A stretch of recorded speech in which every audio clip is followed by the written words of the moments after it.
అధ్యాయం 14వ వచనం నుండి 22వ వచనం వరకు లవోదికీయ సంఘం గురించి మనం ధ్యానిస్తున్నాం. ప్రకటన గ్రంథం 3వ అధ్యాయం 14వ వచనం నుండి 22వ వచనం వరకు లవోదికీయ సంఘం గురించి మనం ధ్యానిస్తున్నాం. మనం 6 సంఘముల గురించి ధ్యానించాం. ఇది చివరి సంఘం, లవోదికీయ సంఘం. ఈ సంఘం గురించి మనం నేర్చుకుంటున్నప్పుడు మనం చూస్తున్నాము, లవోదికీయ ద లూక్ వామ్ చర్చ్. ఇది నునువెచ్చనైన సంఘం. అనగా సంఘంలో ఒక ఉజ్జీవం లేదు. మనం ఈనాడు మన సంఘంలో చూస్తున్నా, లేదు లోకంలో ఉన్న సంఘంలో చూస్తున్నా, నునువెచ్చనైన సంఘం. అనగా ఒక వైరాగ్యం లేదు, ఒక పట్టుదల లేదు.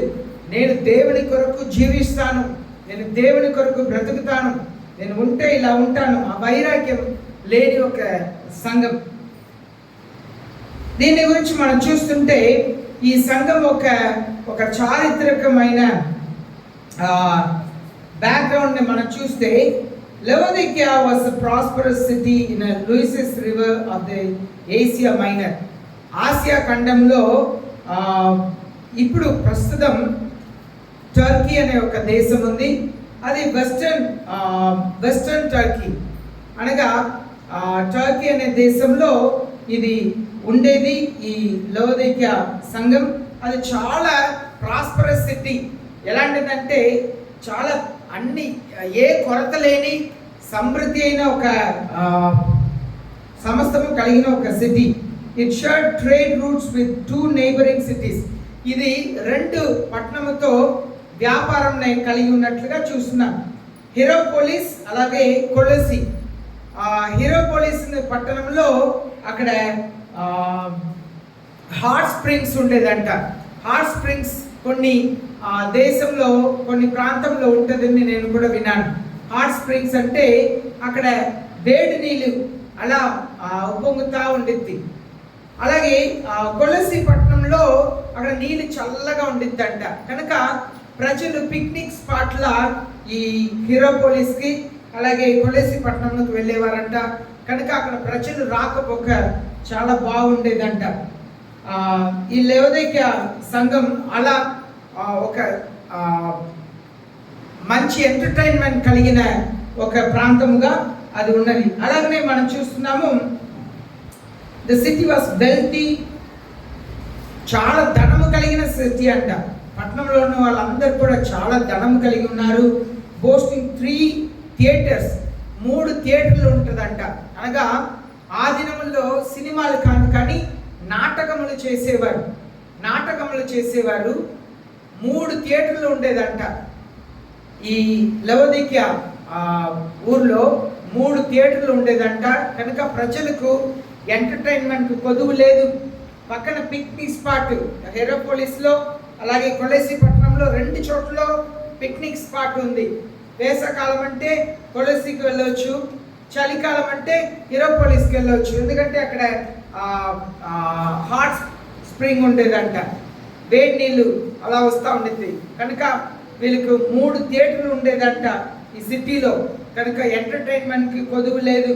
అలాగే ఈ పట్టణం చుట్టూ బలమైన గోడ ఉండేదంట లవోదికీయ సంఘం చుట్టూ. అలాగే thriving industry in banking, like banking. వాళ్ళకి ఇండస్ట్రీస్ ఉండేదంట, వ్యాపారం చేసే, ఉత్పత్తులు చేసే పెద్ద పెద్ద ఫ్యాక్టరీస్ ఉండేదంట. ఈనాడు ఫ్యాక్టరీస్ అంటే ఈనాడు ఉన్న ఫ్యాక్టరీస్లో అంత పెద్ద ఫ్యాక్టరీస్ మిషనరీస్తో కాదు, కానీ అక్కడ మంచి వ్యాపారం చేసే మంచి ఫ్యాక్టరీలు ఉండేదంట. అలాగే క్లాతింగ్ ఫ్యాక్టరీ ఉంటుందంట, బట్టలు కుట్టే ఫ్యాక్టరీ ఉండేదంట.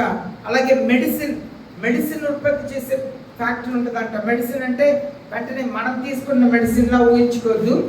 ఆనాడు అడవి నుండి, చెట్టు నుండి అలా తీసుకొచ్చే మెడిసిన్ కూడా అన్ని క్లాత్ ఫ్యాక్టరీ ఉండేదంట, మెడిసిన్ ఫ్యాక్టరీ ఉండేదంట. కనుక హిస్టారికల్గా చారిత్రపూర్వకంగా ఈ లవోదికీయ సంఘం సర్వ సమృద్ధి కలిగిన ఒక ప్రాంతం. స్పిరిచువల్ కండిషన్ గురించి చూస్తే, Jesus message to Laodicea is torn, no praise, only rebuke. యేసయ్య ఈ సంఘంని ఏ రీతిలో కూడా మెచ్చుకోలేదు. ఈ సంఘంని అనగా లవోదికీయ సంఘంని ఏ రీతిలో కూడా మెచ్చుకోలేదు. యేసయ్య ఈ సంఘంని చాలా కఠినంగా రిబ్యూక్ చేశారు. అదే మనం ఇక్కడ చూస్తున్నాం. The church spiritual state mirrored that spiritual material prosperity. ఈ సంఘంని గురించి మనం చూస్తే అందరూ సంఘములో ఉన్న వారు అందరూ కూడా ధనవంతులు అంట. ఆ సంఘములో ఉన్న సేవకుడు నుండి ఆ సంఘంలో ఉన్న విశ్వాసులు ప్రతి ఒక్కరు కూడా ఎవరు కొరతలు లేని వారే లేదు. అనగా ఆ సంఘంలో పేదరికం అనేదే లేదు. అందరూ ధనం కలిగిన ఒక సంఘం, ధనవంతులు.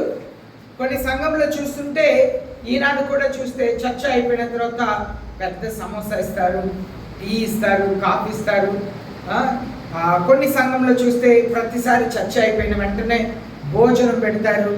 కొన్ని సంఘంలో ఏం చేస్తారంటే అందరూ ధనవంతులు ఉంటారు కనుక వాళ్ళ దగ్గర నుండి మీకు వద్దున్న బట్టలంతా కూడా సరిపోని బట్టలు అంతా కూడా పిల్లల బట్టలు, మీ బట్టలు అంతా తీసుకురండి అని చెప్పి మిగిలిన వారిని వచ్చి పేదవాళ్ళని వచ్చి తీసుకెళ్ళమని చెప్తారు. కొన్నిసారి కొంతమంది చర్చెస్లో వారికున్న కార్ని కూడా చర్చికి ఇచ్చేస్తారు. అంటే పేదలకు ఇవ్వమని చెప్పి వాళ్ళకున్న కార్లు కూడా ఇస్తారంట. అలాగే ఫ్రిడ్జ్లు, వాషింగ్ మిషన్, చాలా రకరకాల వస్తువులు ఇచ్చేసేవారంట. అలా ఒక ధనం కలిగిన ఈ సంఘం గురించి స్పిరిచువల్గా మనం చూస్తే అది మెటీరియల్ ప్రాస్పెరిటీనే చూపించింది, కానీ వాళ్ళు ఆత్మీయంగా ప్రాస్పర్ అయిన విధంగా ఈ సంఘం చూపించలేదు. They were లూక్వార్మ్, neither fervent Nar cold. వీళ్ళు ఎలా ఉన్నారంటే నునువెచ్చగా ఉన్నారంట. వాళ్ళు ఫర్వెంట్గా లేదంటే ఇలాగే ఉండాలి అని చెప్పి ఒక వైరాగ్యం లేదు, చల్లగా అదే సమయంలో చల్లగా కూడా లేదు. లోకంలో లేదు, దేవుల్లో లేదు. ఇంకా మాటలు చెప్పాలంటే their self sufficiency and pride blinded them to their root spiritual poverty. వాళ్ళు సెల్ఫ్ సఫిషియన్స్ అంటే నాకు అన్నీ ఉన్నాయి, మాకు ఏమి కొరత లేదు. ఏదైనా చాలాసారి మీకు ఏదైనా ప్రార్థన చేయాలంటే మనం ఏం చెప్తుంది, మేము బాగానే ఉన్నాం, మా పరిస్థితి మేము చూసుకుంటాం, కానీ మేము ఏం చెప్పనే అక్కర్లేదు అన్నట్లుగా సెల్ఫ్ సఫిషియన్సీ. మాకు అన్నీ ఉన్నాయి, మాకు ఏమి కొరత లేదు, మాకు దేవుడిని అదనంగా మేము తీసుకోవాలి, కానీ మాకు అన్నీ ఉన్నాయి, అన్ని విధాలు బాగున్నాం. Pride blinded them. వారు మాకు అన్నీ ఉంది అనేది వాళ్ళకున్న గర్వం. ఎప్పుడైతే నేను చాలా సంవత్సరాలుగా క్రిస్టియన్ ఫీల్డ్లో ఉన్నాను కనుక నేను 93వ సంవత్సరం దేవుని సేవకు వచ్చాను. 93వ సంవత్సరం నేను చూస్తున్నాను, డబ్బు ఎవరి దగ్గర ఉంటుందో వాళ్ళు గర్వంగా ఉంటారు. అది పురుషుడైనా సరే, స్త్రీ అయినా సరే, అది ఏ ఒక సంఘంలో అయినా సరే, సంస్థలైనా సరే, డబ్బు ఉన్న వాళ్ళు చాలా గర్వంగా ఉంటారు. చూడండి, నేను నా అనుభవంతో నేను చెప్తున్నాను. చాలాసారి డబ్బు ఉన్న వాళ్ళు ఎప్పుడు స్వరం ఎత్తి మాట్లాడతారు. డబ్బు ఉన్నవాళ్ళు అంటే సెల్ఫ్ సఫిషియన్సీ ప్రైడ్ని ఇచ్చింది, ఒక గర్వంని తీసుకొచ్చింది. వాళ్ళు అందరితో సమానంగా ఫీల్ అవుతారు, నేను గొప్పవాడిని అని చెప్పి పేదవాళ్ళతో పోల్చుకోరు. వాళ్ళు ఎప్పుడు కూడా వాళ్ళ స్వరం గట్టిగా ఉండింది. మీటింగ్ నేను చాలాసారి చూసి ఉన్నాను. మీటింగ్ జరుగుతున్నప్పుడు, వాకింగ్ చెప్తున్నప్పుడు కూడా మీటింగ్స్లో, పాస్టర్స్ మీటింగ్స్ కానీ మీటింగ్స్లో వాకింగ్ చెప్తున్నప్పుడు కూడా వాళ్ళు పెద్దగా నవ్వుతారు, పెద్దగా జవాబిస్తారు. ఆర్థికంగా పేదరికంలో ఉన్న వారు చూస్తే మౌనంగా కూర్చుంటారు. అది సేవకులైనా సరే మౌనంగా కూర్చుంటారు. కానీ కొంచెం డబ్బు ఉన్న వాళ్ళు ఏదైనా ఒక నవ్వేదట్లో చెప్పి మరీ ఎక్కువ నవ్వుతారు. నవ్వటానికి ఏమి లేకపోయినా నవ్వుతారు. అందరూ వాళ్ళ వైపు చూడాలి, గుర్తించాలి. ఎందుకంటే వాళ్ళకు ఇల్లు ఉంటుంది, చర్చ్ ఉంటుంది, కారు ఉంటుంది, రకరకాల నిత్యం. వీళ్ళు కూడా ఈ సెల్ఫ్ సఫిషియన్సీ ఎప్పుడు కూడా ప్రైడ్, గర్వంని తీసుకొచ్చింది. ఈ సంఘం అదే పరిస్థితిలో ఉన్నారంట. అన్ని మాకు ఉంది అనేది గర్వంని తీసుకురావడం వలన blinded them to there true spiritual poverty. వాళ్ళు ఆత్మీయంగా ఎంత కరువులో ఉన్నారని చూడలేక వాళ్ళ కళ్ళని చీకటిగా చేసేది, గుడ్డితనం కలిగ చేసింది. వాళ్ళకున్న ధనం వాళ్ళని గుడ్డితనం కలిగ చేసింది. ఈనాడు నిత్యముగా నేను వాస్తవంలో నా జీవిత అనుభవం నుండి ఈ మాటలు నేను చెప్తున్నాను. ఎవరెవరైతే ఆర్థికంగా బాగున్నారో, పెద్ద చర్చ్ ఉన్నదో, విశ్వాసులు ఎక్కువ ఉంటుందో, అన్ని ప్రార్థనలు పాల్గొందరు. వాళ్ళు వస్తే గర్వంగా ఫీల్ అవుతారు. ఎందుకంటే ఎవరితో, చిన్న వాళ్ళతో తాము పోల్చుకోరు. అదే ఈ సంఘంలోకి ఉన్నది స్పిరిచువల్ పావర్టీ. వాళ్ళు ఎంత ఆర్థికంగా పేదరికంలో ఉన్నారో వాళ్ళు గ్రహించలేకపోయారు.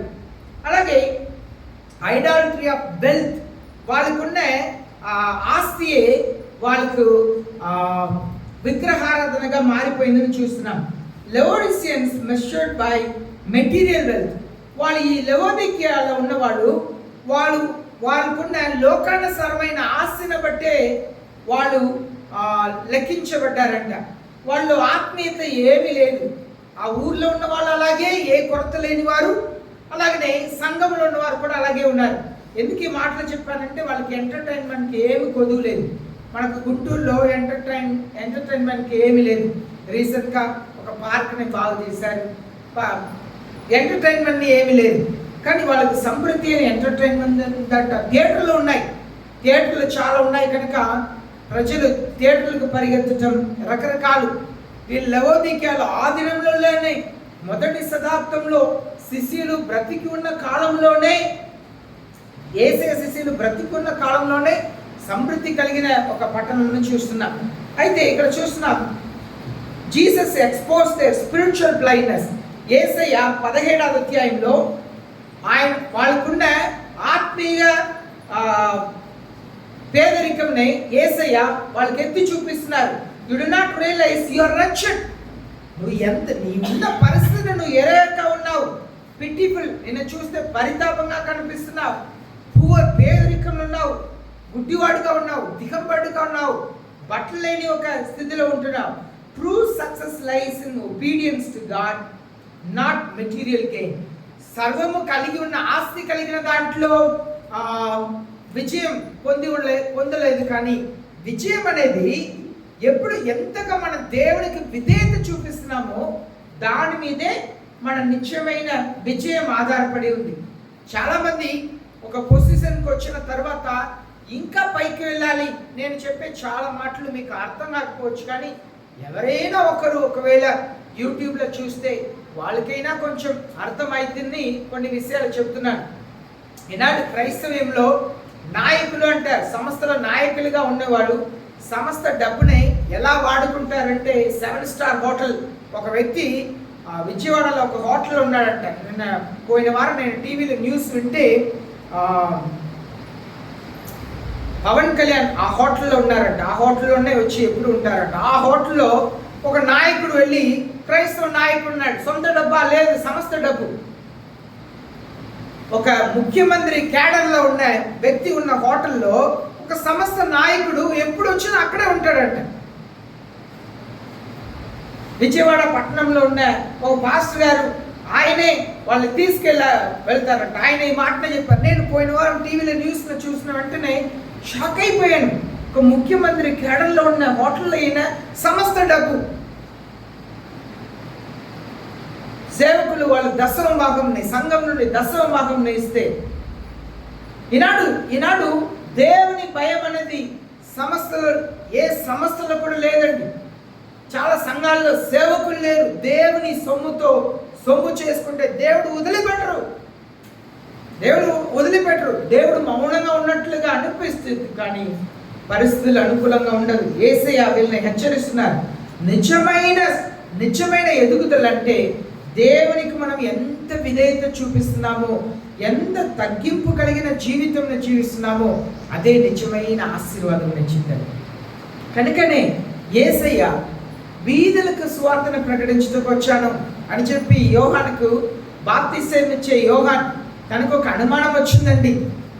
వచ్చే రక్షకుడు మీరేనా, లేదు వేరే ఒక రక్షకుడు కొరకు మేము వేచి ఉండాలంటే యేసయ్య చెప్తున్నాడు, గుడ్డి వాళ్ళు కళ్ళు తెరవబడుతుంది, కుంటి వాళ్ళు నడుస్తున్నారు, దెయ్యాలు వెళ్ళగొట్టబడుతున్నాయి. కనుక మీరు వీధులకు సువార్త ప్రకటించబడుతుంది, వెళ్ళి ఈ మాటలు చెప్పండి అన్నారు. కనుక పేదరికంలో ఉంటే మనం ఆశీర్వదించబడిన వారం అండి. ఈరోజు ఉదయకాలంలో నేను మార్కు సువార్తని చదువుతున్నాను. అక్కడ యేసయ్య చెప్తున్నారు, ధనవంతులు పరలోక రాజ్యంలో ప్రవేశించడం ఎంత కష్టం అంటున్నారు.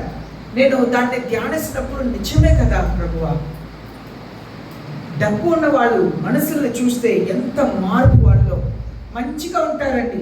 కొంచెం డబ్బు వస్తే వేరుగా మారిపోతారు. మీకు అనుభవం ఉండింది, మనసులో చూసి ఉంటారు. డబ్బు ఉంటే వాళ్ళ మాటలు మారిద్ది, కొంచెం డిస్టెన్స్ మెయింటైన్ చేస్తారు, అన్ని వాళ్ళ స్వభావాలు అంతా మారిపోతాయి. నిజంగా యేసు చెప్తున్నారు, డబ్బు కలిగిన వారు, ధనం కలిగిన వారు పరలోక రాజ్యంలో ప్రవేశించడం చాలా కష్టం అంట. దానికి పేదలకు సువార్తను ప్రకటించడానికి వచ్చారు. యేసు ఒక మాట చెప్తున్నారు, సూది బెజ్జంలో ఒంటె దూరితో ఏమో కానీ దేవుని రాజ్యంలో ధనవంతులు ప్రవేశించడం కష్టం అంటున్నారు. అంటే ధనవంతులు పరలోక రాజ్యంలో ప్రవేశించడం ఎంత కష్టం అని చెప్పి యేసే చెప్తున్నారు. అర్థమవుతుందా? అవకాశం ఉంటే సూది బెజ్జంలో ఒంటె తల దూర్చుతేమో కానీ ధనవంతులు పరలోక రాజ్యంలో ప్రవేశించడం చాలా కష్టం. శిశీలు అడుగుతున్నారు, అయితే ఎవరు పరలోకం వెళ్తారండి అంటే, మనుషులకు అసాధ్యమైనది దేవునికి సాధ్యమని బోధిస్తున్నారు యేసయ్య. కనుక మన పేదరికం గురించి ఎన్నడూ దుఃఖపడకూడదండి. మనకు అవసరమే, డబ్బు అవసరమే, మనకు సమస్తము కలిగి ఉండాలి, అవసరమే. కానీ నిజంలో నేను దేవుడు మాకు అన్ని ఇచ్చిన, నేను ఒంటరిగా కూర్చొని ఆలోచన చేసినప్పుడు మనం ఏది కలిగి ఉన్నా నిజమైన సంతోషం, సమాధానం అనేది దేవుని సన్నిధిలోనే ఉండిద్దండి, ప్రార్థనలోనే ఉండిద్ది.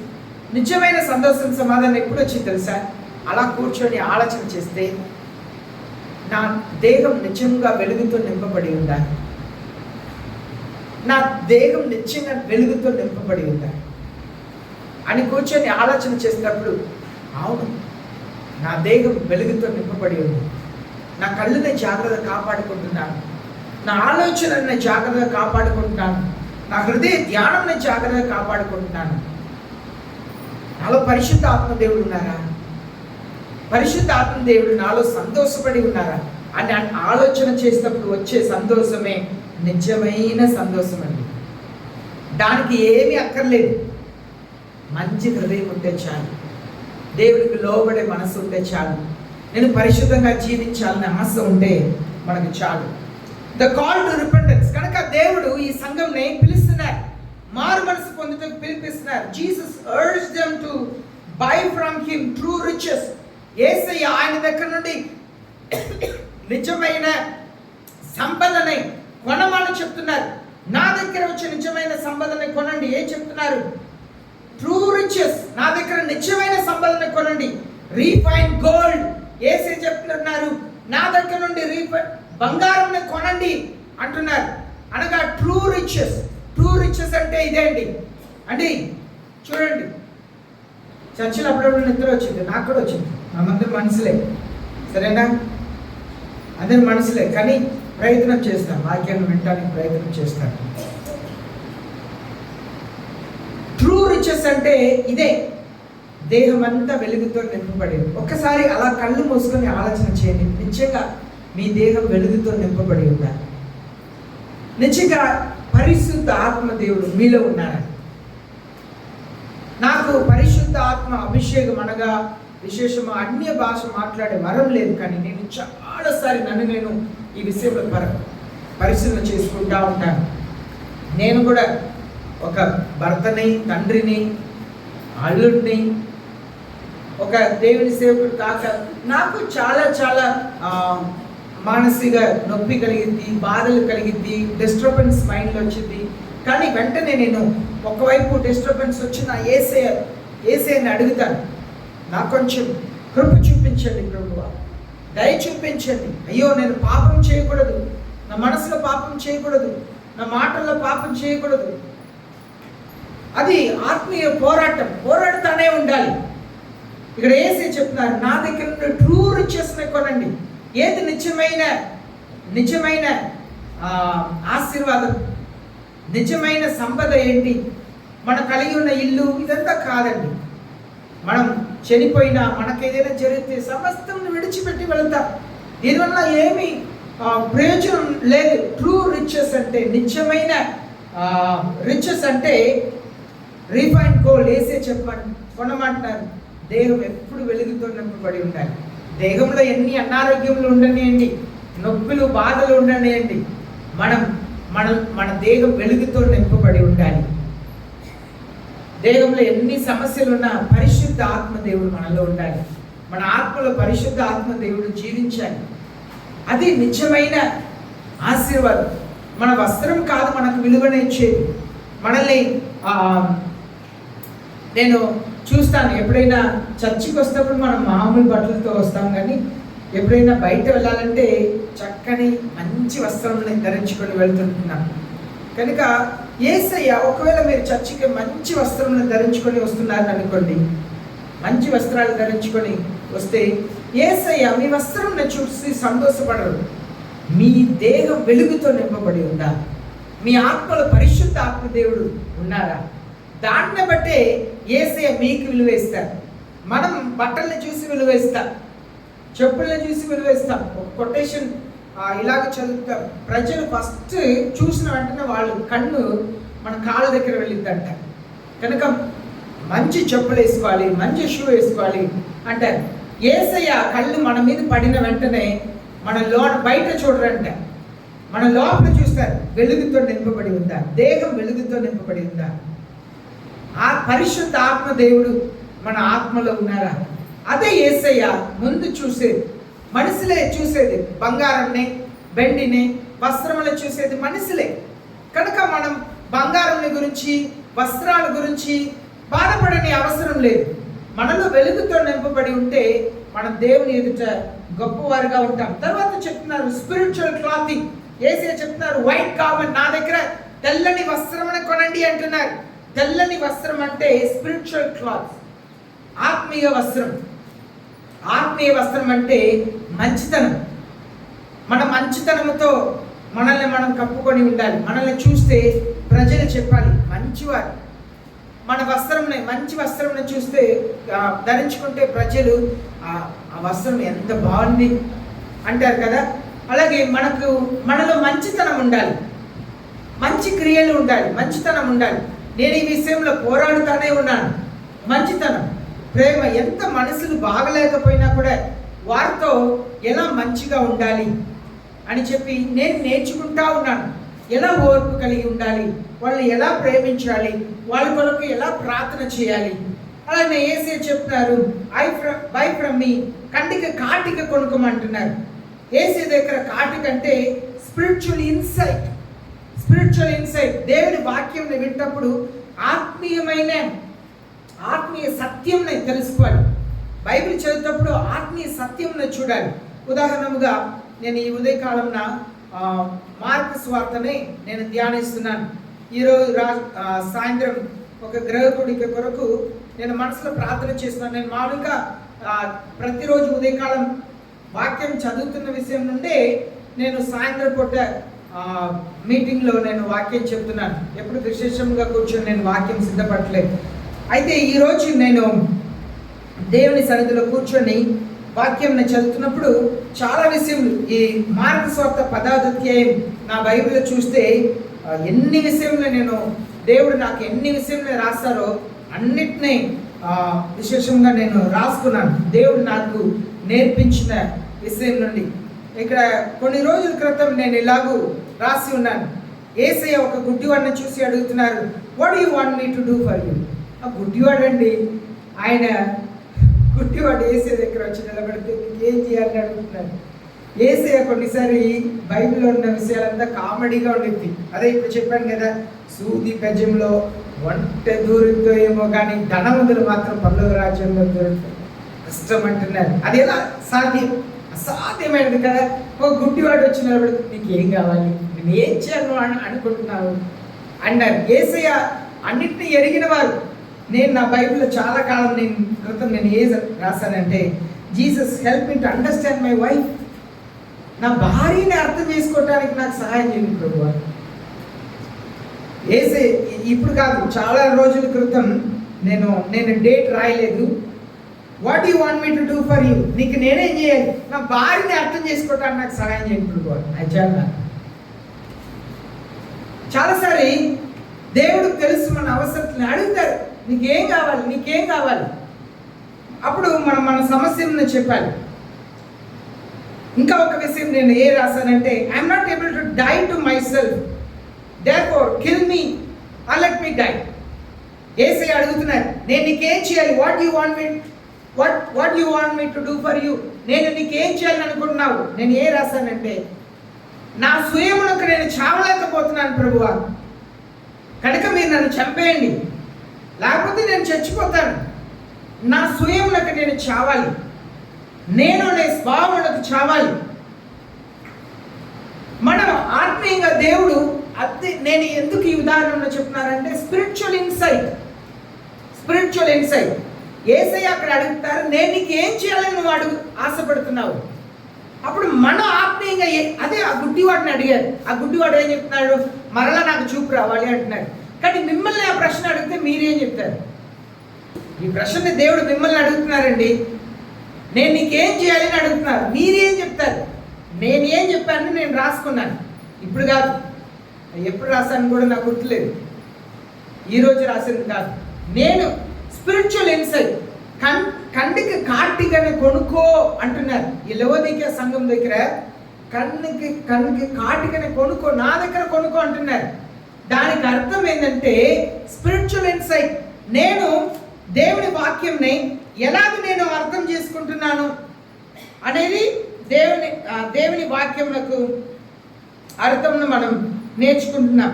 ఇక్కడ చూస్తున్నాము, ఇంకా ఒక వచనం చూశాను. ఒకరోజు యేసయ్య యెరూషలేముకి నడుస్తున్నప్పుడు, Jesus was walking on ahead of them. శిష్యులకు ముందుగా యేసయ్య నడుస్తున్నారంట. చూడండి, మార్కు 10వ అధ్యాయం 32వ వచనంలో, అండ్ దే వర్ అమేజ్డ్. వాళ్ళకి ఆశ్చర్యం అయిపోయిందంట. ఎప్పుడు యేసయ్య శిష్యులతో మాట్లాడుతూ నడిచేవారంట, కానీ ఇప్పుడు చూస్తే యేసయ్య శిష్యులు అందరికి ముందు నడిచి వెళ్తున్నారంట. వాళ్ళకి ఆశ్చర్యమైందంట. మూడోది ఏం జరిగిందంటే, those who followed were fearful. వాళ్ళందరూ భయపడ్డారంట. ఆశ్చర్యమైపోయింది, ఇదేంటి ఈరోజు అందరికి ముందు నడుస్తున్నారు. అప్పుడు నేను ఏమి ఇక్కడ రాశానంటే, leader must be in the front, being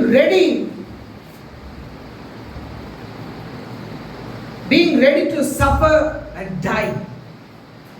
నాయకుడు అందరి ముందు ఉండాలి. ఎందుకు ఉండాలంటే, ఆయన శ్రమలు పడి చావటానికి అందరికి ముందు ఉండాలి. యేసయ్య యెరూషలేముకి వెళుతున్నారంట, అందరికి ముందు నడుస్తున్నారంట. ప్రతి శిష్యులకు ఆశ్చర్యమైందంట. పదం ముందు చూడండి, దే వర్ అమేజ్డ్. ఎందుకు ఈయన అందరు ముందు నడుస్తున్నారు యేసయ్య? కానీ అడగాలంటే అందరికి భయం అంట.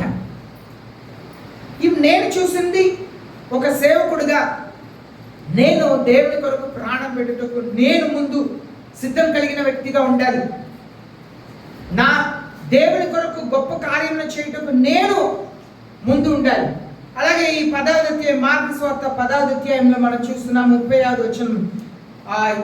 పేతురు అడుగుతున్నారు, అయ్యా మీ కొరకు సమస్తం మేము వదిలిపెట్టి వచ్చాము కదా, మాకేం జరుగుతుందంటే, యేసయ్య 100 times he will receive 100 times as much now in the present age. ఇల్లు దొరికింది, సహోదరులు తల్లులు దొరుకుతారు, పిల్లలు దొరుకుతారు, వాళ్ళకి పొలాలు దొరుకుతాయి, అన్ని చెబుతా విత్ పర్సిక్యూషన్, శ్రమలు కూడా దొరుకుతాయి అంటున్నారు యేసయ్య. అన్ని ఇస్తారంట యేసయ్య. ఇక్కడ తల్లులు అని చెప్పి రాయబడి, తెలుగులో ఆ పదం ఉందా ఏమో తెలియదు. మదర్స్ అనే పదం ఉందా? తల్లులైనను. తల్లులు ఎలా దొరుకుతారండి? నాకు దొరికారు తల్లులు. నేను నా తల్లి ఆత్మహత్య చేసి చనిపోయారు, నన్ను పట్టించుకోలేదు, నా గురించి ఆలోచన చేయలేదేమో, నేను హాస్టల్లో ఉన్నాను. ఇలాంటి తల్లులు, మీరు ఆత్మీయంగా ఎంతోమంది తల్లులు ఉన్నారు, సంఘంలో ఉన్నారు. పాస్టర్ గారు వాళ్ళు తండ్రి సంఘంలో కొంతమంది విశ్వాసులు ఉన్నారు. మా పాస్టర్ గారు వాళ్ళు అమ్మ ఉన్నారు, మా వదిన వాళ్ళు ఉన్నారు. వాళ్ళందరూ కూడా ఆత్మీయ తల్లులు. సంఘంలో కొందరు ఆత్మీయ జీవితంలో ప్రార్థన పరులు, కొంటే నాకంటే వయసులో చిన్నగా ఉన్నా కూడా మీరందరూ కూడా నాకు తల్లులు. అలాగే దేవుడు సహోదరులు ఇస్తారంట. మళ్ళా యేసయ్య ఇక్కడ చెప్తున్నారు, హౌసెస్, ఇల్లులు ఇస్తారంట. ఇల్లులు ఇస్తారంట, ఫార్మ్స్, ఫార్మ్స్ తెలుగులో అది ఏమని రాయబడిందో తెలియదు. భూమిలు ఇస్తారంట, ఇల్లులు ఇస్తారంట, సహోదరులు ఇస్తారంట, సహోదరులు ఇస్తారంట, తల్లులు ఇస్తారంట, భూమిలు ఇస్తారంట, పిల్లలు ఇస్తారంట, మనల్ని ప్రేమించేవారు. ఎప్పుడైతే మనం పరిపూర్ణంగా సమస్తం వదిలిపెట్టి వస్తామో దేవుడు ఇస్తారు. మనం పరిపూర్ణంగా విశ్వసించాలి. దాంతో పాటు శ్రమలు కూడా ఇస్తారంట, పర్సిక్యూషన్ శ్రమలు కూడా ఇస్తారంట. దానితో పాటు నిత్య జీవం ఇస్తారంట. Age to come, in the age to come, మరణించిన తర్వాత ఇంకా మరు జన్మంలో. అప్పుడు నేను ఇక్కడ ఏమి రాశానంటే persecution is must for the children of God. శ్రమలు అనేది దేవుని పిల్లలకు అది ఖచ్చితం. శ్రమలు పొందాలి. యేసయ్య దగ్గర వస్తే మీకు సమాధానం ఇస్తారు, సంతోషం ఇస్తారు, అదంతా ఓకే. శ్రమలు కూడా ఇస్తారు. ఇదంతా కూడా ఇంకా చాలా విషయాలు ఉన్నాయి. ఈరోజు ఉదయకాలం నేను వాక్యం చదువుతప్పుడు చాలా విషయాలు రాసుకున్నాను. నేను 10 రంగుల పెన్లు వాడతాను. 10 రంగుల పెన్లు. ఆ 10 రంగుల పెన్లు ఒక్కొక్క విషయంలో ఒక్కొక్క రంగుని వాడి నేను బైబిల్లో నోట్ చేసుకుంటాను. ఎందుకు చెప్తున్నా అంటే స్పిరిచువల్ ఇన్సైట్. ఏసీ చెప్తున్నారు కాటికని కొనుక్కోండి. ఆ కాటిక ఎందుకు వేస్తారంటే అది ఎండలో అది కళ్ళని చల్లగా ఉంచింది కనుక. వాళ్ళు ఎడారిలో ఉంటారు కనుక కాటిక వేసుకుంటే ఇప్పుడు అందరూ అందంలోకి వేసుకుంటున్నారు, అందంగా కనపడాలని కాటిక వేసుకుని వెళ్తున్నారు. వాళ్ళు ఎండలో ఆ కళ్ళు చల్లగా ఉండాలని చెప్పి ఆ కాటికని వేసుకునేవారు. ఏసే చెప్తున్నారు నా దగ్గర కాటికని కొనుక్కోండి. Spiritual insight. దేవుని వాక్యం ప్రతి ఒక్క విషయంలో వెనక చాలా ఆత్మీయ సత్యం ఉన్నది. నేను అరగంట వాక్యం చెప్పాలి నేను నిర్ణయించుకుంటే పాస్టర్ కూడా అరగంట చెప్తున్నారు. ఎందుకు? వాక్యంలో ఉన్న సత్యంని సంఘం నేర్చుకోవాలి. అది ఎంత స్లోగా వారంలో ఒక్క వాక్యం నేను నేర్పించినా సరే సంఘం వాక్యంలో ఉన్న సత్యంని ఎరగాలి. సత్యం స్పష్టంగా బోధించబడాలి. మీకు అర్థం కాకపోయినా అర్థమయ్యే రీతిగా దాన్ని బోధించాలి. అది ప్రాముఖ్యం. సంఘంలో దేవుని వాక్యం సమృద్ధిగా ఉండాలి, సమృద్ధి అయిన వాక్యం ఉండాలి. అయితే యేసయ్య స్పిరిచువల్ ఇన్సైట్ కాటికనే కొనుక్కోండి. స్పిరిచువల్ ఇన్సైట్ వాక్యంలో మీరు వింటప్పుడు లోన అర్థం ఏంటి, ఎందుకు చెప్పబడుతుంది వినండి అంటున్నారు. Repentance was essential to restore the relationship with God. దేవుని దగ్గర మన సంబంధం బాగుండాలంటే మారు మనసు పొందాలి. నేను ఈ వారం ఒక వచనం కూర్చొని ఆలోచన చేస్తున్నాను.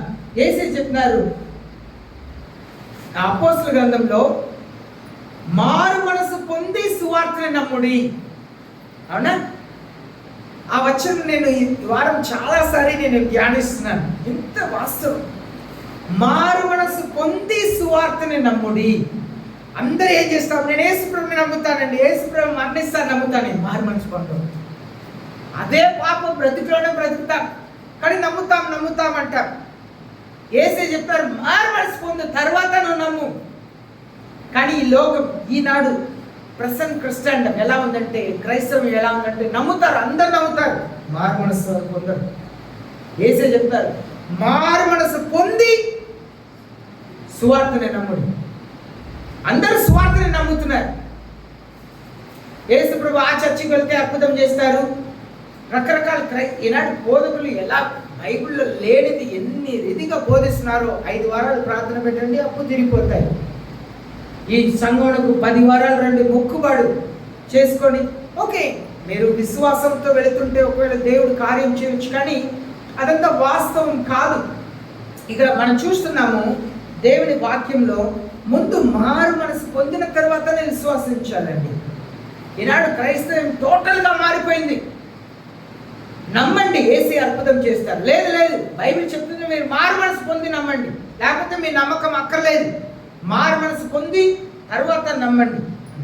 The invitation. యేసయ్య ఒక ఆహ్వానాన్ని పలుకుతున్నారు ఈ సంఘమునకు. Jesus stands at the door and knocking. Yesayya ద్వారం ఎదుట నిలబడి తలుపుని తడుతూ ఉన్నారు. మన ప్రతి ఒక్కరు తలుపుని తడుతున్నారండి. ప్రతి ఒక్కరు తలుపుని తడుతున్నారు. మారు మనసు పొందమంటున్నారు, మారమంటున్నారు, జీవితంలో మార్చుకోమంటున్నారు.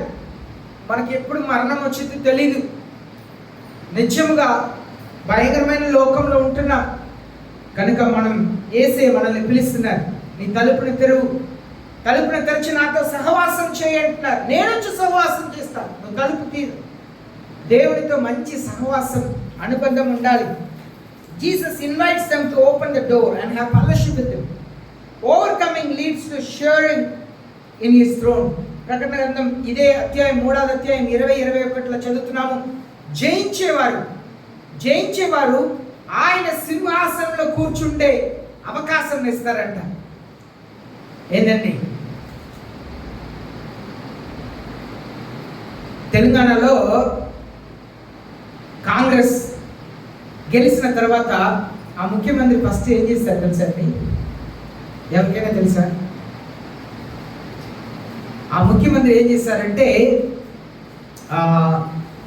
ముఖ్యమంత్రి ఆఫీస్ ముందు పెద్ద పెద్ద ప్రహరీ కూడా ఉంది, అదంతా పగలగొట్టించారు. గుర్తుందా? పగలగొట్టించారు. ప్రజలు ఎప్పుడైనా రావచ్చు, వాళ్ళు రావటానికి లేదు ఉండకూడదు, ముందు ప్రభుత్వం అలా చేశారు, ప్రజలు రావచ్చు మాట్లాడవచ్చు అని చెప్పి. గుర్తుందండి? ప్రగతి గోడని పగలగొట్టారు.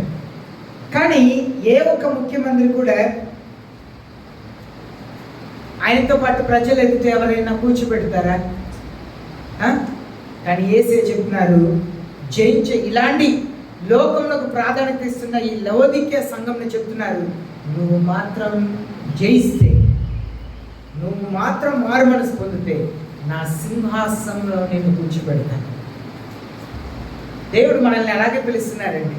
నువ్వు మాత్రం మారు మనసు పొందితే నా సింహాసనంలో కూర్చోబెడతాను. సింహాసనంలో ఎవరు ఉంటారు? రాజు మాత్రమే ఉంటారు కదా. ఆ రాజు స్థానంలో ఎవరు కూర్చోలేరు. కానీ యేసయ్య ప్రపంచం అందరి ఎదుట తవల సింహాసనంలో కూర్చుంటారంట. పిలిచి కూర్చోమంటారు, కూర్చో. అందరు చూస్తారు. ఒక ప్రధానమంత్రి కుర్చీలో ఎవరైనా కూర్చుంటే ప్రజలు ఎలా చూస్తారండి? ఆశ్చర్యంగా చూస్తారు కదా. జయించి వారిని ముందు పిలిచి కూర్చోబెడతారండి. నాతో పాటు కూర్చోరా ప్రజలు ఎదుట. దేవుడు అలాంటి అవకాశం ఇస్తున్నారు. Relevance today. ఈ రోజు ఈ సంఘం మన సంఘములకు ఎలా పోల్చుకుంటున్నాం? ఈ క్రైస్తవ సంఘమునకు అలాగే మన సంఘములకు Laodicea's warning applies to us. లవోదికీకి ఇచ్చిన హెచ్చరికనే మన సంఘంలో కూడా దేవుడు హెచ్చరిస్తున్నారు. Avoid spiritual complacency. Spiritual complacency అంటే ఆత్మీయ జీవితంలో సుఖంగా ఉండటం. ఈనాడు చాలా సంఘంని సేవకులు అలాగే చేస్తున్నారు. అయ్యో సంఘంని కాపాడాలి, రోజు ఏదైనా ప్రార్థన ఉండాలి. ఇలాంటి సేవకులు ఉన్నారండి. రోజు ఏదైనా ప్రార్థన పెట్టాలి, సంఘంని కాపాడాలి. సంఘంని ఎవరు కాపాడుతున్నారండి? యోగు ప్రార్థన చేస్తే యోగు కుటుంబం, భార్య, పిల్లలు కలిగి ఉన్నదంతా ఆయన కంచేసి కాపాడుతున్నారంట. నీ సంఘంని కాపాడుతున్నారు దేవుడు? ఉన్నారు. ఏదో పెట్టాలి, లేకపోతే సంఘం చెదిరిపోయిందంటే నువ్వు నడిపిస్తున్నావు అర్థం. దేవుడు నడిపించట్లా. దేవుడు నడిపిస్తే నువ్వు ప్రశాంతంగా ఉండవచ్చు. దేవుని చేతిలో ఉన్నది యేసే చెప్పారు, నా చేతిలో ఉన్న వారిని ఎవరు అపహరించలేరు అన్నారు. ఆయన చేతిలో ఉన్న సంఘంని ఎవరు అపహరించలేరు. సాతానుడు అపహరించలేడు. ఇలా రకరకాల దేశాలు, ధర్నాలేంటి, రోడ్డు మీద వెళ్ళటం ఏంటి, ఎన్నెన్నో సేవకుల్ని ప్రియపరచుటకు సంఘంలో నేను ఎన్నడూ నమ్మను. ఈ సాల్వ కప్పటం, పూలదండ వేయటం, సన్మానించటం. సంఘంలో దేవుని తప్ప ఎవరికి సన్మానం ఉండకూడదు. సంఘంలో దేవుని తప్ప ఎవరికి సన్మానం ఉండకూడదు. ఒక్కొక్కసారి ఎవరైనా మనం గుర్తిస్తే దేవుని ఎదుట దేవుడు వాటిని గుర్తిస్తున్నారు కనుక సంఘంలో సేవకులుగా మేము కూడా గుర్తిస్తున్నాం కనుక వారిని దేవుని ఎదుట అభినందిస్తాం, చేయవచ్చు. కానీ అది ఎప్పుడో అంటే అది ఒక 3, 4, 5, 10వ స్థానంలో. మొదటి స్థానం ఎప్పుడు కూడా దేవునికి మాత్రమే. కంప్లేసెన్సీ అంటే ఏదేదో ఈనాడు చర్చెస్లో కంప్లేసెన్సీ అంటే సుఖమైన మంచి వాక్యాలు, అంటే ప్రజలు ఇష్టపడే రీతిగా వాళ్ళని చేయటం. ఆత్మీయ జీవితంలో వాళ్ళ ఇంట్లో ఎలా ఉన్నారు, భార్య భర్తలు ఎలా ఉన్నారు, పిల్లలు ఎలా ఉన్నారు, దాన్ని ఏమి పట్టించకుండా వాళ్ళకి ఇష్టమైన వాక్యం నేను చెప్పి పంపించటం. దానికే ఆ సంఘం అలా ఉండటానికి కారణం. We must prioritize our relationship with God over material pursuit. మనకి ఈ లోకంలో ఎన్నో అవసరములు, కానీ వాటికంటే దేవునితో కలగవలసిన సంబంధం చాలా ప్రాముఖ్యం. మనకు అన్నీ కావాలి, అన్నీ కావాలి. మంచి వస్త్రాలు కావాలి, మంచి భోజనాలు కావాలి, ఇంట్లో ఫ్రిడ్జ్ కావాలి, టీవీ కావాలి. లేదు, ఏది కలిగి ఉండటంలో ఏ ఒక తప్పు లేదు.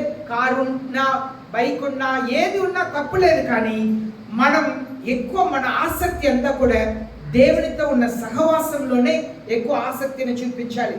lukewarm faith displeases God. నునువెచ్చనైన విశ్వాసం దేవునికి ఇష్టం లేనిదండి. దేవుడికి ఇష్టమే ఉండదు. దానికే మనం చూస్తున్నాము, హెబ్రీ పత్రికలో మనం చదువుతున్నాము. హెబ్రీ పత్రిక 10వ అధ్యాయం 6వ వచనంలో మనం చూస్తున్నాము. 11వ అధ్యాయం 6వ వచనంలో, without faith it is impossible to please God. విశ్వాసం లేకుండా దేవుని ఇష్టపరచడం అనేది అసాధ్యం. విశ్వాసం లేకుండా దేవుని ఇష్టపరచడం అసాధ్యం. ఇప్పుడు మనకు కావాల్సింది విశ్వాసం కావాలండి. lukewarm faith displeases God. నునువెచ్చని విశ్వాసం దేవుడు చేస్తారు, చేయరు. యవనస్తులు, మీరు కూడా విశ్వసించాలి. దేవుడు నన్ను పాస్ చేస్తారు, దేవుడు నాకు మంచి మంచి చోట్ల చదవటానికి అవకాశం ఇస్తారు, విశ్వసించాలి. దేవుడు అద్భుత కార్యం నా పట్ల చేస్తాను, విశ్వసించాలి. Whole hearted devotion is his desire. మనమందరూ కూడా పరిపూర్ణమైన హృదయంతో యేసయ్యను విశ్వసించాలి. అదే యేసయ్య ఇష్టపడుతున్నారు. హృదయపూర్వకంగా నమ్మాలి. మీకు చాలా సమస్యలు ఉండవచ్చు అండి. ఇంట్లో ఉన్నవారు రక్షణ పొందకపోవచ్చు. మీరు విశ్వాసంతో పట్టుదలతో ప్రార్థన చేయాలండి. యేసయ్య అద్భుత కార్యం చేస్తారు. కొన్ని అద్భుత కార్యములు ఎందుకు బైబిల్లో రాయబడిందంటే, ఒక స్త్రీ ఉన్నదంట. ఆమె సిరపోనియా అనే ప్రాంతంలోకి చెందిన స్త్రీ. ఆమె ఇంట్లో కుమార్తెకి దెయ్యం పట్టిందంట. అయితే ఆమె యేసయ్య దగ్గర వచ్చి బ్రతిమలాడుతుంది. యేసయ్య దారిలో నడుస్తుంటే కనికరించమని అడుగుతా ఉంటే యేసయ్య పట్టించుకున్నా అసలు వినబడినట్లుగా నడిచి వెళ్తున్నారు. శిష్యులే బాధపడి యేసయ్య దగ్గర, అయ్యా ఇప్పుడు నుండో అడుగుతా వస్తుంది, ఇదేనా చెప్పి పంపించండి అన్న. యేసయ్య ఏం చెప్పట్లా. ఇంట్లో వెళ్ళి కూర్చున్నారు. యేసయ్య కూర్చున్న తర్వాత వచ్చి ఆమె బ్రతిమలాడుతుంది. అప్పుడు యేసయ్య నోరొత్తి, పిల్లలు రొట్టి ముక్కలు తీసి కుక్కలు వేస్తే బాగుంటుందమ్మా అని చెప్తే, నీ పిల్లలు తింటప్పుడు కింద పడే కుక్కలు తింటాయి కదా అంటే, యేసయ్య ఆమెనే, అమ్మా నీ విశ్వాసం చాలా గొప్పది, ఓ నీ ఇంటికి వెళ్ళి మాది బాగుంటుందని చెప్తే ఇంటికి వచ్చి చూస్తే దెయ్యం వెళ్ళిపోయిందంట.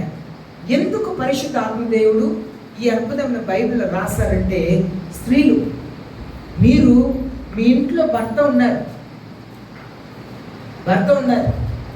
దురాత్మల చేత వారు దేవుని విశ్వసించట్ల, దేవుని సన్నిధికి రావట్లేదు.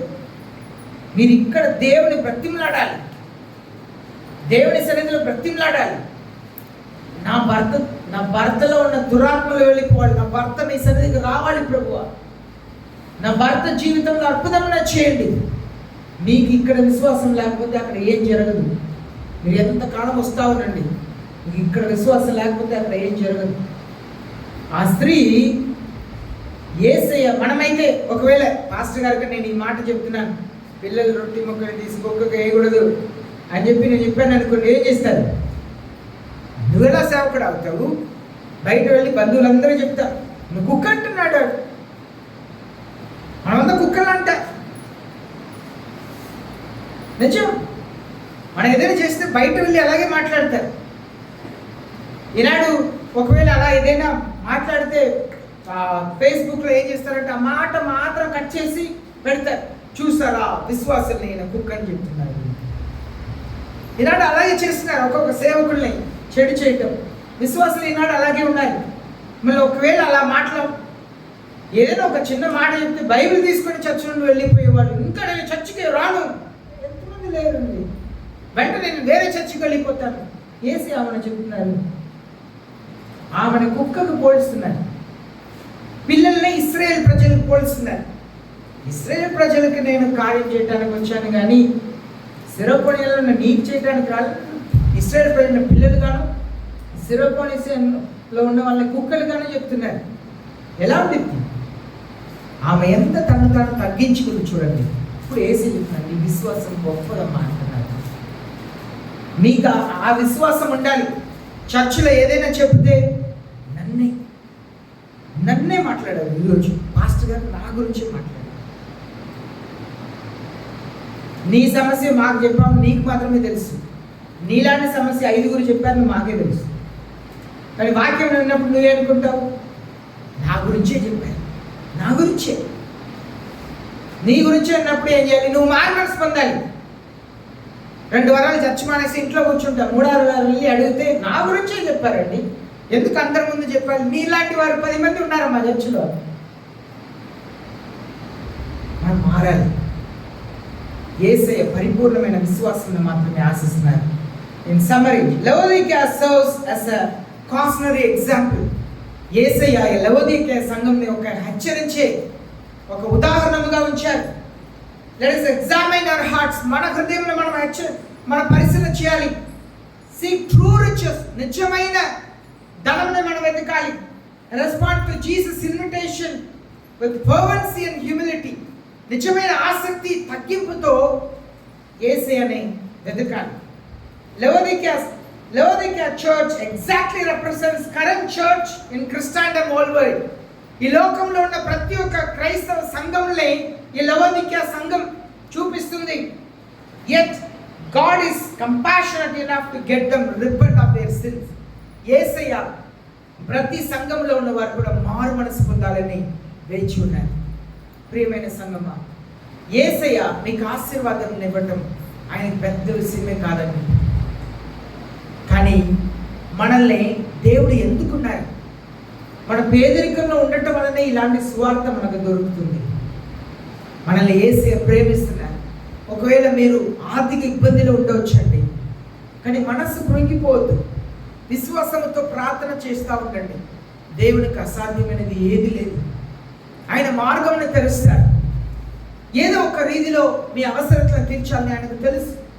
ఆయనకు అన్ని మార్గాలు ఉన్నాయి మీ అవసరతలను తీర్చడానికి.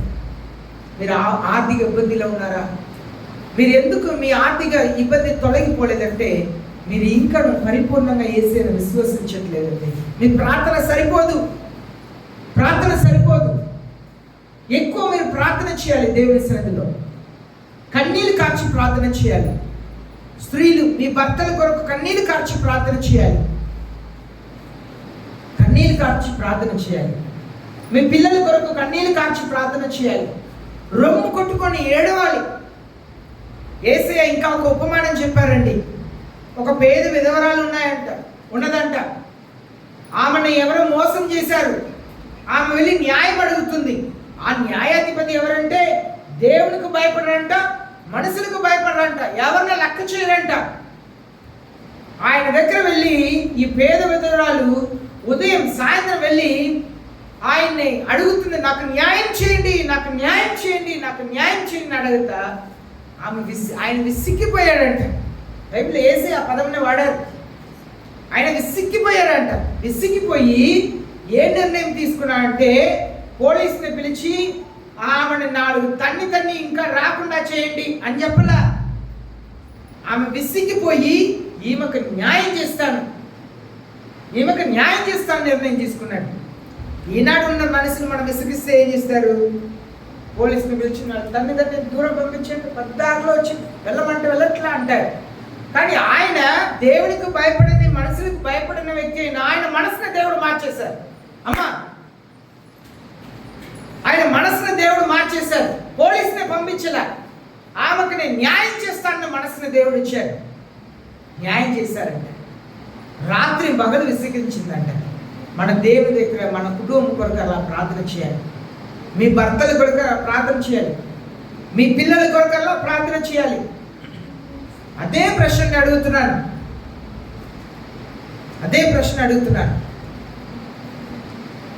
మీరు మీ పిల్లల కొరకు, మీ కుటుంబస్తుల కొరకు కన్నీళ్ళు కార్చి ప్రార్థిస్తున్నారా? అందరూ మోకరిస్తాం, ప్రార్థన చేస్తాం. నేను లవోదికీయ సంఘం గురించిన ఇంట్రొడక్షన్ మాత్రమే ఈ వారం చెప్పాను. ఇంకా ఏ వచనం నేను ధ్యానించలేదు. సరేనా? ఇంట్రొడక్షన్ మాత్రమే నేను చెప్పాను. నేను మొదటి వచనం 14వ వచనం అయినా పూర్తి చేయాలని అనుకున్నాను. కానీ నేను పెట్టుకున్న టైం అయిపోయింది కనుక ఇంట్రొడక్షన్ మాత్రమే చెప్పాను. నాకు మన నిదానంగా వాక్యాన్ని ధ్యానిస్తాం. అందరూ మోకరిస్తాం, ప్రార్థన చేస్తాం. ప్రేమైన దేవుని చిన్న మనం కన్నీళ్ళతో దేవుని స్థితిలో ప్రార్థన చేయాలి. దేవాన్ని కనికరించి ఎన్నో మాటలను పరిశుద్ధాత్మ దేవుడు చెప్తున్నారు. విశ్వసించాలి. అసాధ్యమైన దాన్ని సుసాధ్యం చేసే దేవుడు నాకున్నారు. నువ్వు విశ్వసించాలండి, విశ్వసించాలి. నాకు దేవుడు అద్భుతం చేస్తారు, నాకు సహాయం చేస్తారు, విశ్వసించాలి. అంటే ఎన్ని వాక్యం విని, ఎంతసేపు వాక్యం విని ఏం ప్రయోజనం అండి? హృదయం పగలట్లేదే, కన్నీళ్ళు రావట్లేదే, నిజమైన మారు మనసు కలగట్లేదే, నిజంగా మారు మనసు పొందట్లేదే. వాక్యం విని వెళ్ళిపోతున్నామండి, వాక్యం విని వెళ్ళిపోతున్నాం, కానీ పశ్చాత్తాప పడట్లేదే, హృదయం పగలట్లేదే, విశ్వాసం రావట్లేదే, దేవుడు నా పట్ల కార్యం చేస్తానన్న విశ్వాసం రావట్లేదే. దేవుని సన్నిధిలో ప్రార్థన చేస్తాం. ప్రతి ఒక్కరు, చిన్నపిల్లలు, యవనస్తులు అందరూ కన్నీళ్లు కార్చి ప్రార్థన చేయాలి. చర్చిలో ఎంత సమయం అయినా సరే మీరు కన్నీళ్లు కార్చి ప్రార్థన చేసేదాకా ప్రార్థన జరుగుతూ ఉంటుంది. మీరు కన్నీళ్లు కార్చి ప్రార్థన చేయాలి. మీ కొరకు, మీ పాపముల కొరకు. మీరు ఎక్కడ చీకటిలో ఉన్నారో, మీ దేహం చీకటిగా లేకపోతే యేసుని అడగాలి. మీ వెలుగుని నాలో ప్రకాశింప చేయండి ప్రభువా, నా చీకటిని తొలగించండి ప్రభువా, మీ పరిశుద్ధ ఆత్మని నాకు దయచేయండి ప్రభువా అని అడుగుతాం. పిల్లలు, యవనస్తులు అడగండి, యేసయ్య నాకు విశ్వాసం దయచేయండి ప్రభువా, మీ మీద విశ్వాసం దయచేయండి తండ్రి, నాకు విశ్వాసం దయచేయండి, విశ్వాసం దయచేయండి ప్రభువా. అయ్యా, నునువెచ్చనైన విశ్వాసం కలిగి ఉన్నాను ప్రభువా, మీ మీద పరిపూర్ణమైన విశ్వాసం లేదు ప్రభువా. నా అవసరతలు మీ దగ్గర చెప్పుకుంటున్నాను, కానీ నా అవసరతలు తీర్చగలిగిన గొప్ప దేవుడు నేను విశ్వసించట్లేదు ప్రభువా. నా సమస్యను మీరు పరిష్కరించుటకు మీరు సామర్థ్యుడు నేను విశ్వసించట్లేదు ప్రభువా. నాకు సహాయం చేయండి యేసయ్య. మీ కుటుంబం కొరకు ప్రార్థన చేయండి యేసయ్య. నా భర్తను మార్చండి.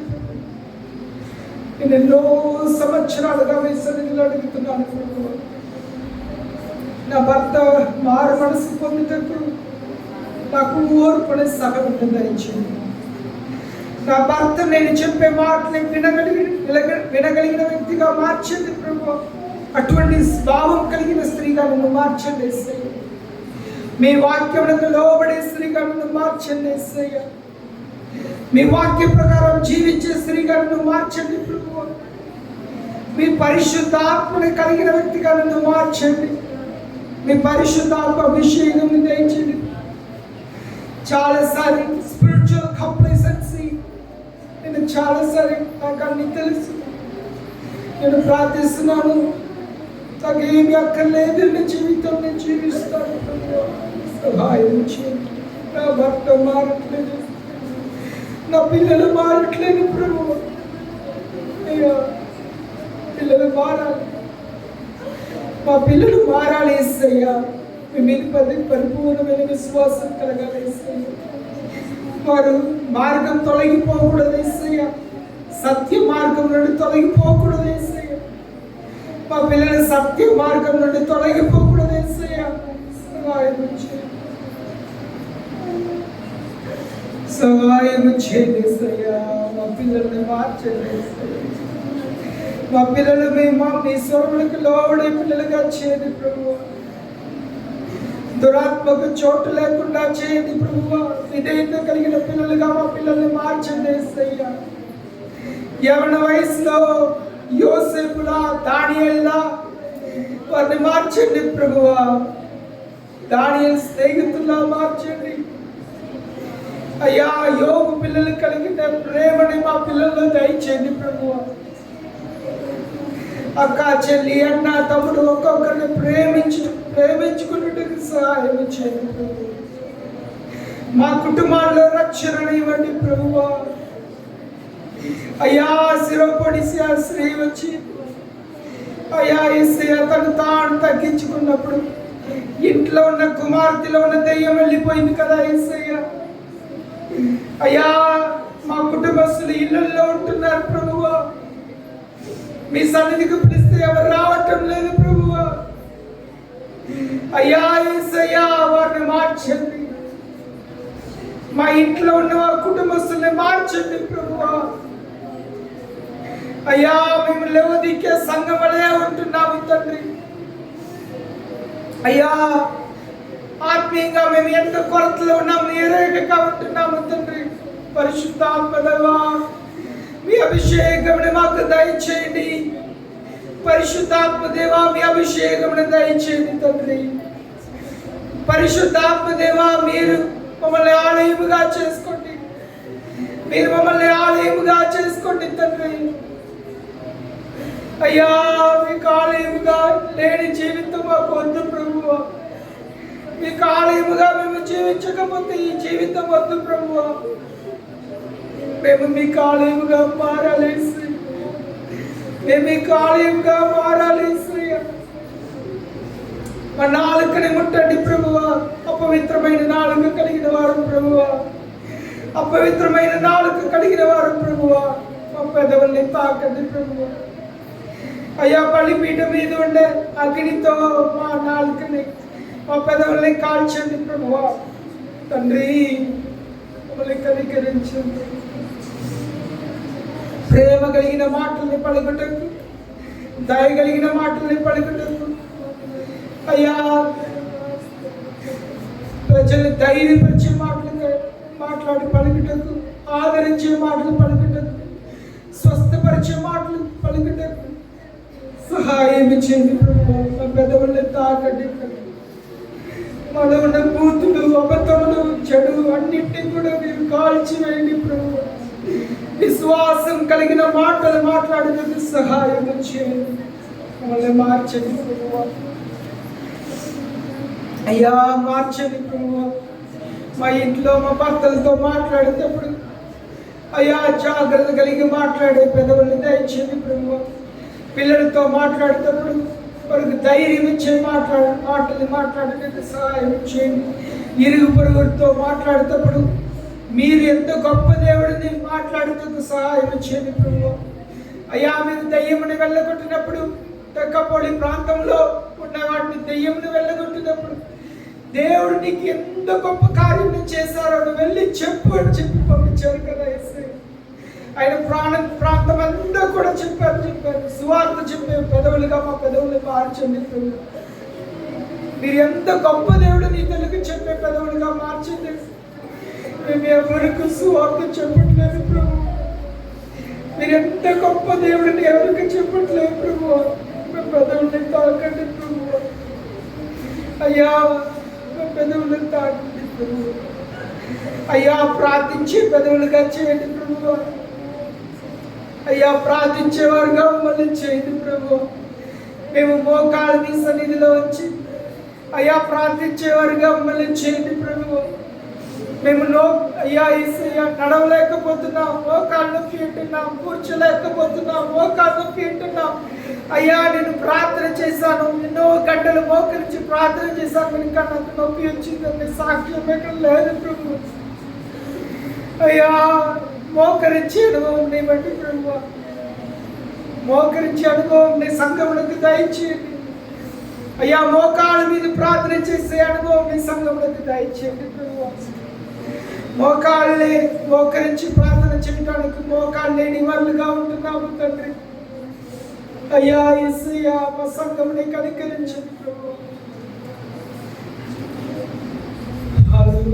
అందరూ ప్రార్థన చేస్తాం. మీ కుటుంబం కొరకు ప్రార్థన చేయండి. ఒకవేళ యేసయ్య వస్తే మీరు యేసయ్యతో పాటు వెళ్తారా? ఒకవేళ యేసయ్య వస్తే మీరు యేసయ్యతో పాటు వెళ్తారా? లేదు మిగిలిపోతారండి. ప్రార్థన చేయండి. యేసయ్య నా ఆత్మీయమైన వ్యక్తిగా చేయండి ప్రభువా. నాలో ఇంకా పాపం ఉండదు ప్రభువా. విడిచిపెట్టలేని పాపం ఉండదని ప్రార్థన చేయండి. మీ కళ్ళు పరిశుద్ధంగా ఉండదా? మీరు టీవీలోనూ మొబైల్ ఫోన్లోనూ ఏమి చూస్తున్నారు? రహస్యంగా ఏం చూస్తున్నారు? అయ్యా మీరు వాక్యం వింటున్నప్పుడు వాక్య సత్యం చూడగలుగుతున్నారా? వాక్యం చదువుతున్నప్పుడు దేవుని వాక్యం లోతున దేవుని హృదయం చూడగలుగుతున్నారా? సంగమా యేసయ్య రాబోతున్నారు. మన కొరకు యేసయ్య రాబోతున్నారు. ఆయనతో వెళ్ళాలి, ఆయనతో వెళ్ళాలి.